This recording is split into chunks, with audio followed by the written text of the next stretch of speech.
Good morning, students. Today I am going to continue my lecture for plus 2 arts, political science, and the name of the chapter is Alternative Center of Powers.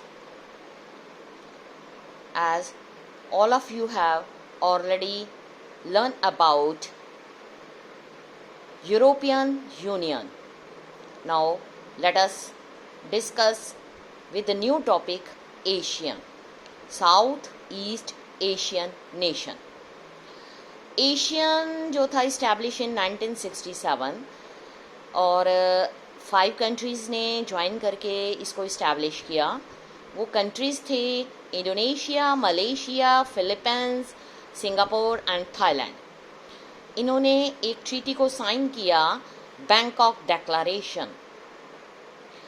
जो main primary objective है ASEAN का, means to accelerate economic growth through social progress and culture development.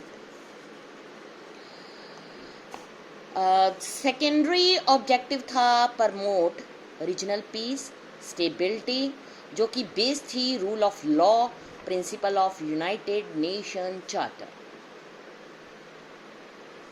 जैसे जैसे years बीतते गए, Brunei Darussalam, Vietnam, Lao, PDR, Myanmar, now it is known as Burma, Cambodia, उन्होंने Asian को join किया और इसकी स्ट्रेंथ को इंक्रीज कर दिया.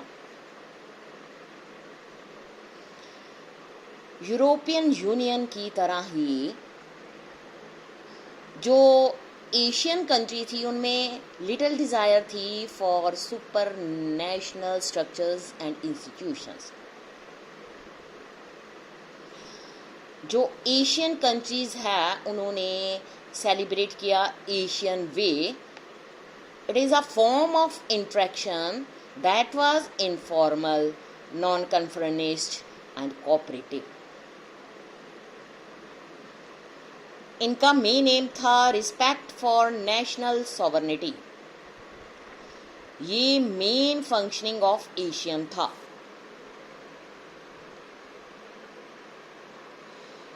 कुछ फास्टर ग्रोइंग इकोनॉमीज जो वर्ल्ड में थी, एशियन ने अपने ऑब्जेक्टिव्स को भी ब्रॉडन करना शुरू कर दिया beyond the economic and social sphere. In 2003, जो एशियन था moved along the path of European Union for agreeing to establish an Asian community जिसमें 3 pillars थे, namely Asian Security Community, Asian Economic Community, Asian Socio-Culture Community. सबसे पहले हम बात करेंगे Asian security community. जो एशियन सिक्योरिटी कम्युनिटी थी based on conviction that outstanding territorial dispute should not escalate into armed confrontation. 2003 में एशियन ने बहुत सारे एग्रीमेंट किए जिसमें नंबर ऑफ स्टेट्स प्रॉमिस किया उन्होंने to uphold peace, neutrality, cooperation, non interference, respect for national differences and sovereign rights. जो ASEAN regional forum था ARF, 1994 में उसको इस्टेब्लिश किया गया, जो कि जिसने कैरी आउट किया coordination of security and foreign policy. जो एशियन था still remain principally an economic association.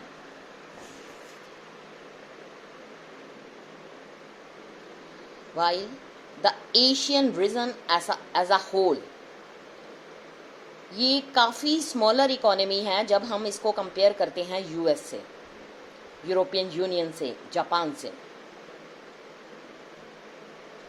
जो इसकी इकोनॉमी है वो काफ़ी ज़्यादा इंक्रीज़ होनी शुरू हो गई है, जिसके कारण जो इसका इन्फ्लुएंस है इस इन रीजन और इन रीजन्स के बियॉन्ड पर भी पड़ रहा है.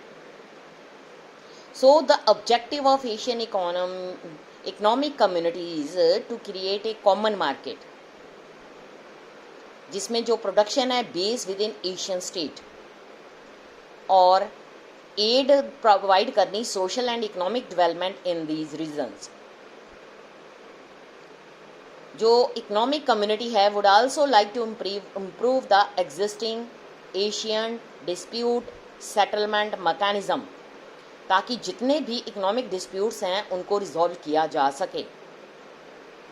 उसके अलावा एशियन ने फोकस किया है creating a free trade area, short form FTA, और इसको क्रिएट किया है for the investment, labour and services.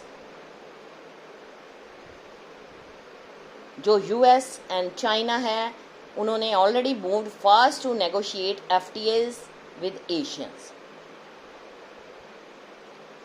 Asian जो है rapidly growing into very important regional organisation.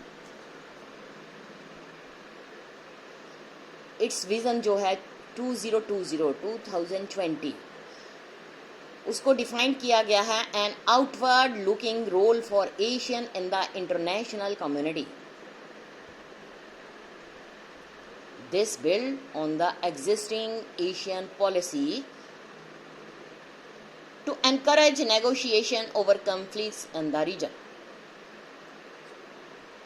So, Asian जो है mediated the end of Cambodian conflict, East Timor crisis, and meets annually to discuss East Asian cooperation. Means ये ऐसे नहीं चुप बैठते, इनकी मीटिंग एनुअली होती है. जो current economic strength of ASEAN की है, स्पेशली इट्स इकोनॉमिक रेलेवेंस, वो है trading and investment partner to the growing Asian economies such as India, China, जिसमें एक बहुत अट्रैक्टिव प्रोपोजिशन इसको बना दिया है. अगर हम बात करें कोल्ड वॉर ईयर्स की, Indian foreign policy did not pay adequate attention to Asian, but in recent years, India has tried to make amends. इसने साइन किए FTAs, free trade areas, with 2 Asians member, Singapore and Thailand. अब ये try कर रहा है sign an FTA with Asian itself. जो ASEANs की strength है lies in its policy of interaction, consultation with member state, with dialogue partners, with other non regional organisation. यही वो रीजनल एसोसिएशन है एशिया में जो कि एक पॉलिटिकल फोरम प्रोवाइड कर रही है, जहां पर एशियन कंट्रीज और मेजर पावर अपनी पॉलिटिकल सिक्योरिटी कंसर्न्स को आपस में डिस्कस कर सकती हैं. ये था चैप्टर जिसमें मैंने आपको एक topic Asian association of south east Asian Nations के बारे में बताया, और इंडिया क्या रोल प्ले कर रहा है इसमें, और जो एशियंस हैं उसकी position today in international world में क्या है, ये हमने डिस्कस किया. नेक्स्ट हमारा टॉपिक होगा the rise of Chinese economy, वो हम कल डिस्कस करेंगे. Thank you students.